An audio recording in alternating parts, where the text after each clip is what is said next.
Ассалаумағалейкум, құрметті оқырман. Бүгінгі тақырыпта бізде қиылыстан өту. Реттелетін қиылыста қиылыстың екі бөлігі болған кезде өте көп жол-көлік оқиғасы болады. Жол-көлік оқиғасына түспес үшін осы видеоны толықтай қараңыз.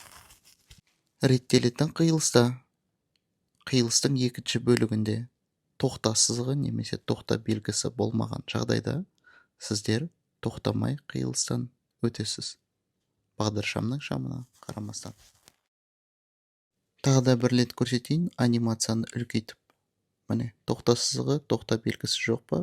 Бағдаршамның шамына қарамастан өтесіздер. Ал егер де тоқта сызығы немесе тоқта белгісі болса, онда сіз қиылыстың екінші бөлігінің алдында тоқтайсыз, бағдаршамға бағынасыз.